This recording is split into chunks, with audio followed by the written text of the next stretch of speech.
Mình xin chào các bạn ha. Mình tên là Nguyễn Thanh Bình. Thì hôm nay mình sẽ review một cái bàn phím mới, đó là CMK87, nhưng mà mạch xuôi nha các bạn. Bàn phím mà các bạn đang nhìn thấy trên này nè, đây là mạch ngược. Một cái bàn phím mạch ngược như các bạn. Cái bàn phím mạch ngược. Thì mình sẽ cho các bạn, mình tháo ra cho các bạn xem mạch ngược nha. Tháo dài phím cho các bạn xem mạch ngược. Đó, các bạn thấy đèn ở phía trên nè. Đó, mình tháo 3 phím đi. Đó, các bạn nhìn thấy mạch ngược đèn phía trên. Thì hôm nay mình có hỗ trợ một bạn, mình sẽ làm mạch xuôi. Đây các bạn ha, mình sẽ cái bàn phím này mình mua cái loại này mạch xuôi á. Thì mạch xuôi thì nó không bị cấn các cái phím như các bạn nói là ASDF, phải không? Thì thường là các bạn nói, mà mình thì do là mình xài cái switch Acrobat nên mình không có bị cấn. Các bạn ha, mình xài switch Acrobat nên mình không có bị cấn. Các bạn có thể bị cấn. Thì hôm nay mình hỗ trợ cho một bạn lên cái bàn phím là cái bàn phím CMK87 nhưng mà mạch xuôi nha các bạn, mạch xuôi. Thì trước khi mà mình lên cái bàn phím thì các bạn sẽ coi đèn cái con này thử nó như thế nào ha. Bây giờ các bạn coi đèn coi mẫu mã nó như thế nào các bạn. Rồi mình coi cái đời sau của nó có tốt hơn không, những cái bàn phím đời sau của nó có tốt hơn không. Mình tắt đèn nha các bạn nha, các bạn đợi mình xíu nha. Đó, các bạn thấy hệ thống đèn của CMK87 mặt đây là rồi. Các bạn coi, các bạn thấy là đây là cái dàn đèn của CMK87 mạch ngược nha các bạn. Nó cũng đẹp lắm các bạn. Đó, mình đổi đèn đó các bạn.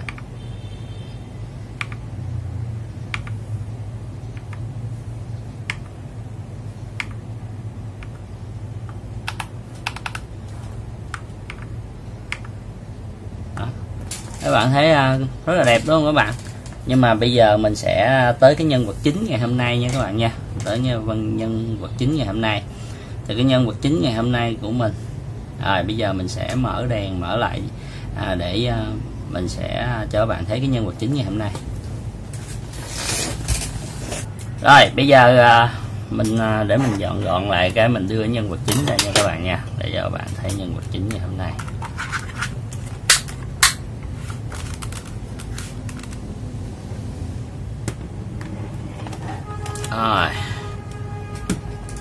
Rồi, đây là nhân vật chính ngày hôm nay. FNLC CMMK, mình đọc tắt là CMK nha các bạn. FNLC CMMK 87 mạch xuôi. Mình vừa lấy về tem này các bạn, đã bị bóc tem rồi, xin lỗi các bạn, là hàng này là hàng ship ở Hỏa Tốc nên là phải có kiểm tra. Cái túi nó đây nè các bạn, túi nè của công ty như là OWL Gaming. Mình ship Hỏa Tốc nha các bạn, này ship Hỏa Tốc, địa chỉ thì nó có đây luôn. Đó, các bạn nào thích mua qua đó mua, mình chẳng quảng cáo nó đâu nha. Tại vì mua trên Shopee, mình mua trên Shopee chứ mình không có lại công ty. Bây giờ mình coi nó bên trong có gì nha các bạn ha. Tặng cho mình đầu tiên là cái nắp. Mình thích nhất cái thằng cái thằng hiệu này nữa các bạn, cái thằng hiệu FNC CMMK có cái nắp chống chuột dán, chống nước đồ, mình để khi mà mình đi đâu có lợi á mặt. Để qua bên nha, vừa cái cũ mình không, vừa luôn.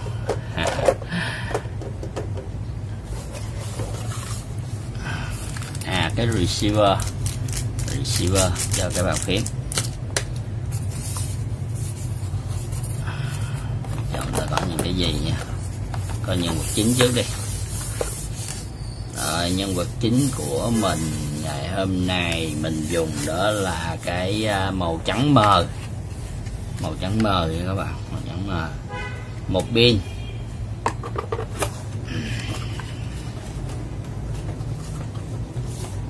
Màu trắng mờ, một pin. Coi thêm bên trong còn có gì nha các bạn nha. Cáp trắng dày, IC, cây lấy 2 đầu. Còn gì nữa không?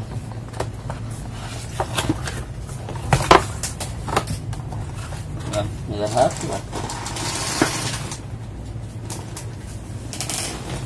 Sách hướng dẫn sử dụng. Tiếng Trung cũng ổn.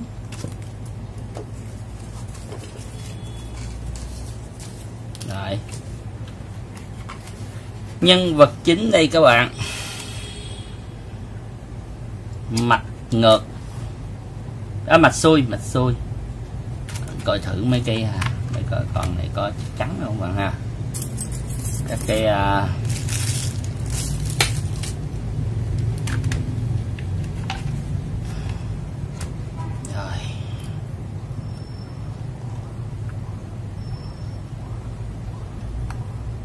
Rất là chắc chắn nha các bạn nha.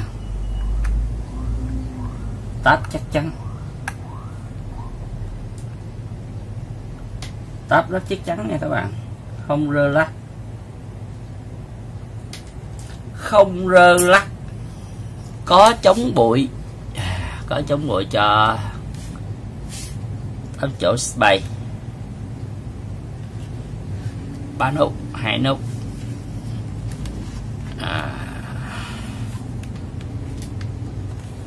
Có gì đây? Đây.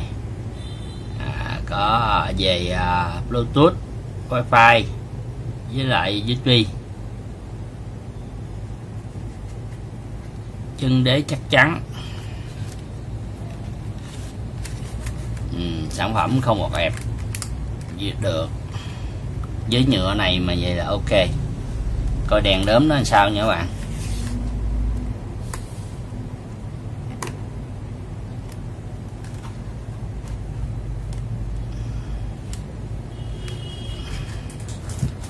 Không chết đèn nào.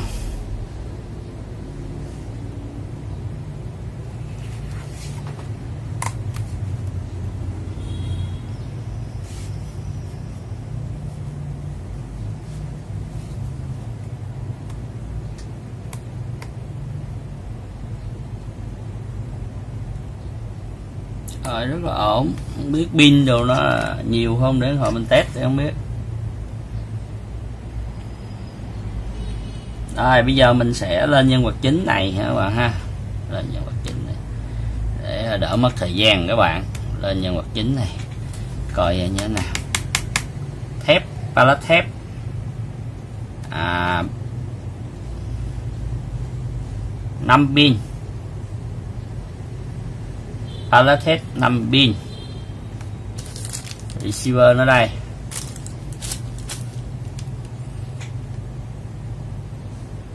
Rồi. Mình sẽ lên bằng khai bốc nâu.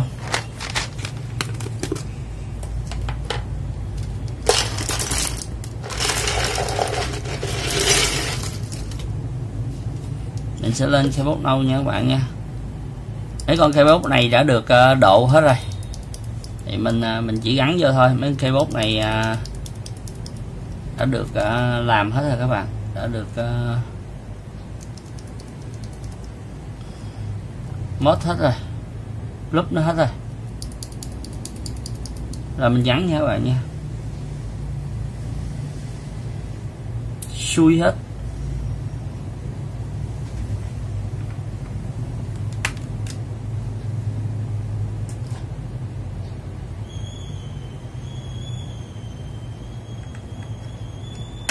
Do là hàng cái con keyboard này là trong cái bàn phím đợt trước đó các bạn, nên mình sẽ kiểm tra lại trước khi mà mình bỏ nó vô nha các bạn. Chúc mình sẽ tua nhanh đoạn này, các bạn an tâm.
Rồi bây giờ thì bàn phím mình đã xong các bạn ha.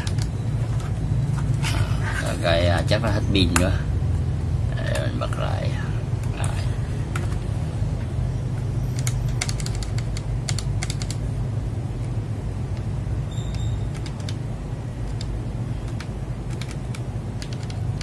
Màu sắc cũng được đúng không các bạn?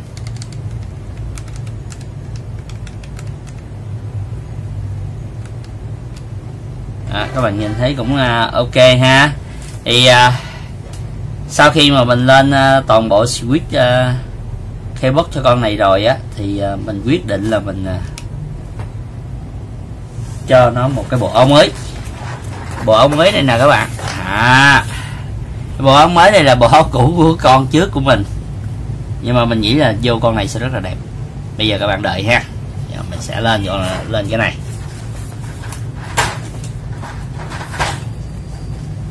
Để mình tắt đi, mình lên cho nó không nhảy đèn. Rồi giờ ta ha, giờ mình lên nha các bạn ha, lên với cái bộ này.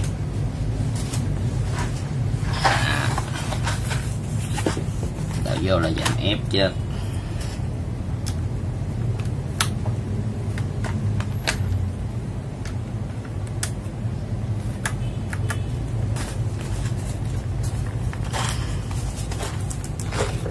Để lên rồi dàn ép.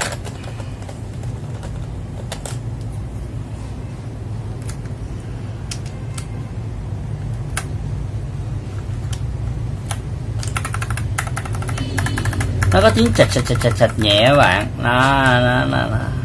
Nó giống tiếng Litchi nhẹ. Mấy người đánh văn bản thì thích lắm.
Just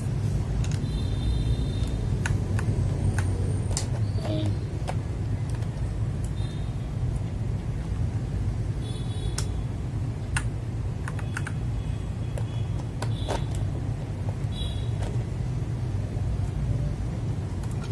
còn clip nữa.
Rồi bây giờ đã xong rồi đó các bạn.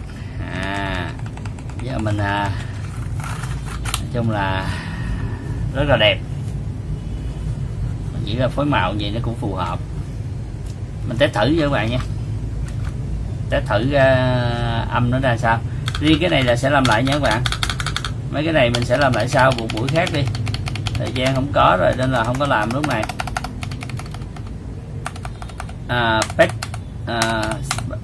nói chung là pet lại thì ok, enter nói tạm tạm thôi, ship cũng tạm tạm, ship nói chung là sẽ làm lại.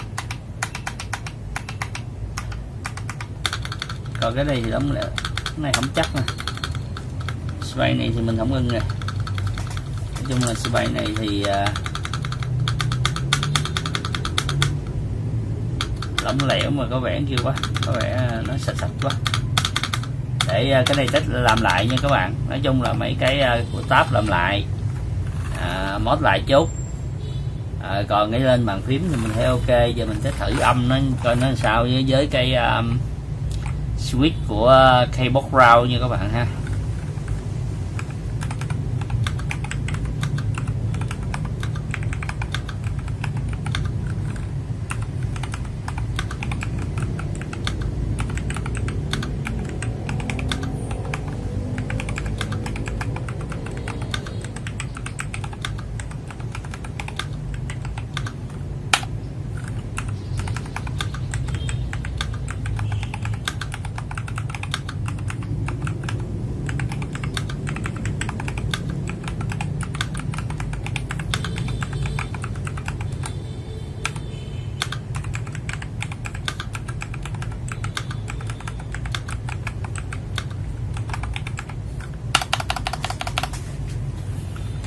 Âm thanh nghe cũng ổn lắm bạn, nói chung là ngon.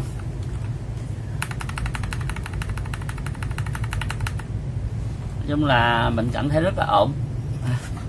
Bây giờ mình sẽ test màu sắc ha. Các bạn đợi mình vài phút nha. Test đèn nha các bạn.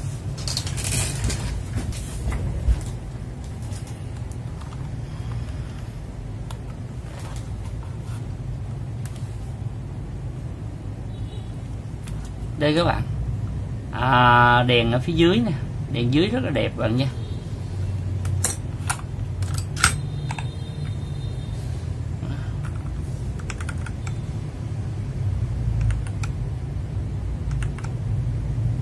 Đơn sắc.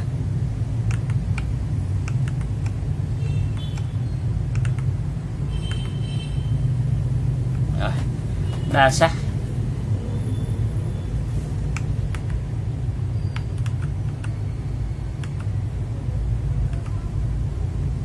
Nhiều chế độ led đẹp lắm các bạn.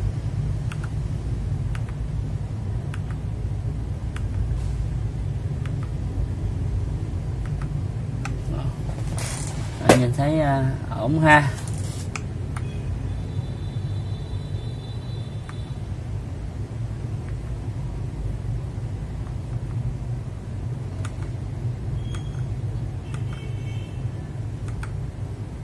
Mình làm chậm với nhanh đó các bạn.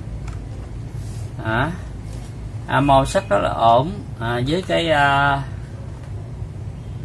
kích của CMMK 870 mà nói chung là led xui rất là đẹp các bạn.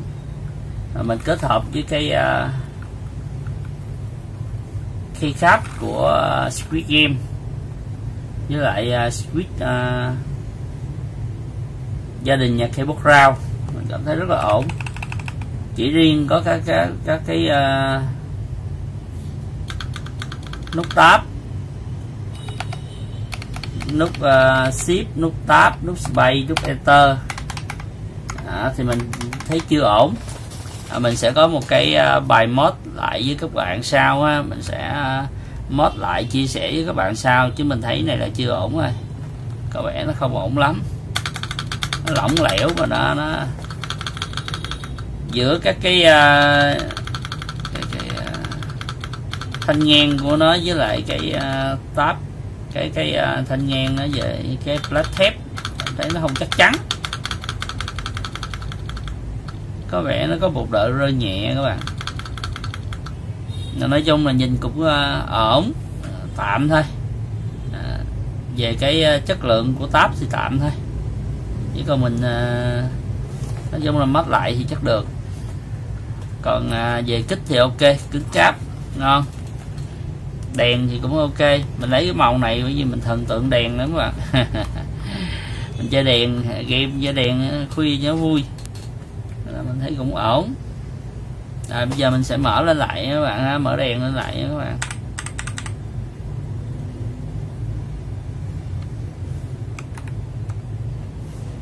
Để mình mở đèn lên lại nha các bạn, rồi để mình test lại âm một lần cuối cùng trước khi dừng cái video tại đây, cũng lâu quá rồi. Do là nhiều bạn mở ruột của CMMK rồi nên mình không có làm cái clip mở ruột bên trong. Mình sẽ nói các bạn nhìn dưới này nè, các bạn sẽ thấy là nó có cái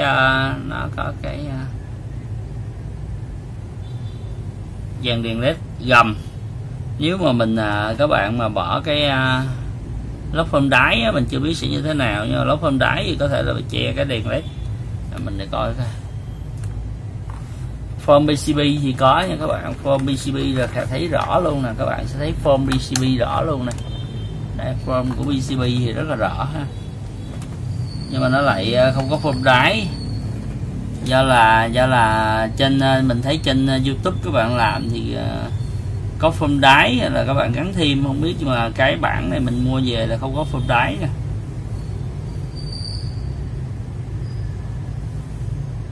Không có form đáy nha các bạn. Mạch làm rất là chuyên nghiệp, chắc phải lót phơm đáy vô. Lót phơm đáy vô thì chắc là cái này phải đặt riêng rồi, vì nó có đèn led nên là chắc phải đặt riêng ha các bạn ha.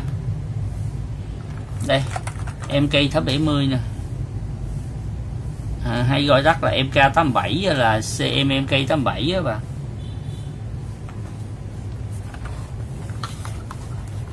Ổn. Mình thích xài mấy con 87 này hơn mấy con 68. Nó có mấy cái phím mà mình cần nữa các bạn.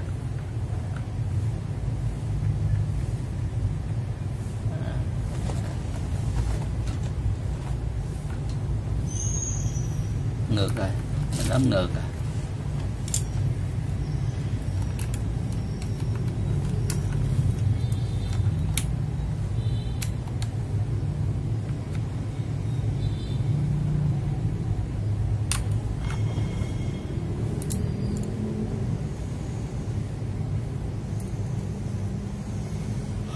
Frost ring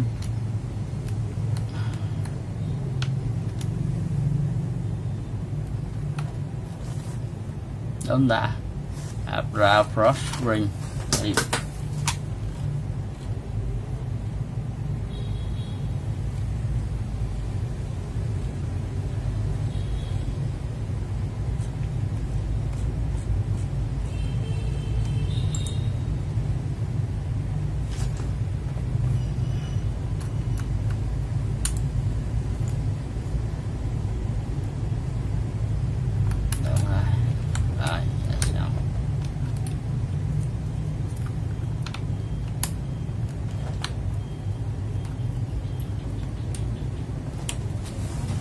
Rồi, như vậy với cái kích CMMK MK870 hay còn gọi là MK87 CMMK 87 các bạn, cảm thấy rất là ổn, rất chắc chắn, rất là ngon. Mua 1.290.000, cảm thấy rất là ổn các bạn ha. Trong này có một cục pin. Mình lên là keyboard round nha các bạn, mình lên keyboard round.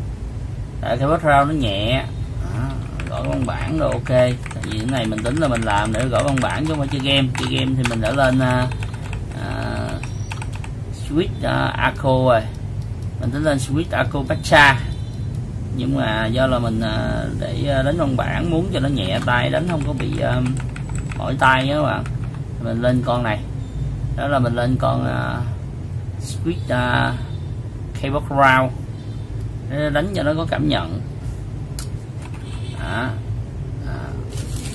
Bàn phím mua thì các bạn nãy cũng do bạn coi cái này thì mình thích dùng lắm, mình hay dùng mấy cái lẻ lẻ, mua lẻ lẻ nó lại dễ dùng hơn mấy con này do là mình không quen. Con này là dây khá là dày chắc các bạn, dây dày lắm, dây chì chắc này chắc dùng sạc điện thoại được luôn quá, tại vì sạc pin này được thì chắc sạc điện thoại được luôn quá. Receiver nữa đây các bạn, receiver này. Receiver này. Con này có chỗ để receiver không? Con này không có chỗ để receiver nha các bạn nha. Chắc chắn, chân chẵn chắc chắn.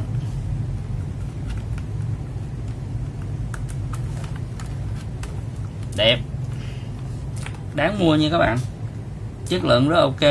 Để thử thời gian nữa coi độ bền sao rồi mình tính tiếp. Mình thử lại, đánh thử lại có cái âm nó lần cuối cùng, kết thúc cái video tại đây nha các bạn.